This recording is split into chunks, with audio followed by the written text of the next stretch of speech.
Kim Pullen has a 2-year-old she wants to get vaccinated.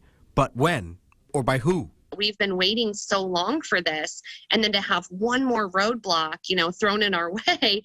The governor says that's because health outcomes aren't typically as bad for the youngest children, and because the state does not recommend COVID vaccines for the youngest kids.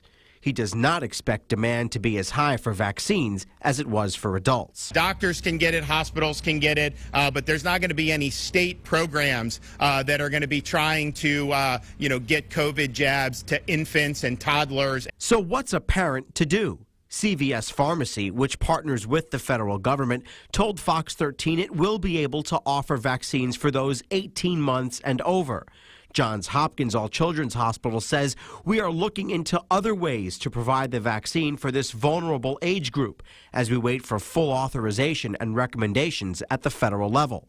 But Carrollwood pediatrician David Berger says he expects delays, given the state has not started the ordering process. The governor did say that doctors' offices will be able to get them, but not everybody can get an appointment with their doctor. Obviously, we don't know, does this just impact health departments and public clinics? Is this going to impact pharmacies? Looking at a Kaiser Family Foundation poll taken May 4th, demand appears to be relatively low, with only 18% of parents saying they're planning to get their youngest vaccinated. It may come down to individual doctors with eager patients to place orders. It's not that it can't get into the state of Florida. It's just not something that's being officially ordered. So can the federal government send it directly to the pharmacies or send it directly to the pediatricians' offices? I mean, not every dose in this has been done through the actual state purchasing system.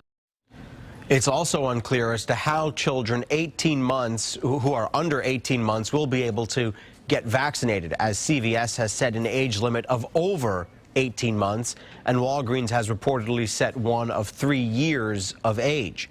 Publix has not immediately responded to our request for comment on this, and the eventual ease with which many Florida adults got vaccinated will not be present right away for this very young age group, Chris. We all remember things changed once the initial demand met with the supply, and adults were able to get it relatively quickly at pharmacies across the state. The question, though, remains to be seen for young children. Yeah, but as you pointed out there, if that survey is accurate, the percentage of these parents wanting very young children to get vaccinated won't be anywhere like what adults were when they were seeking the vaccine, it appears. Yeah, no doubt about that, Chris. All right, Evan Axelbank Live. Thanks, Evan.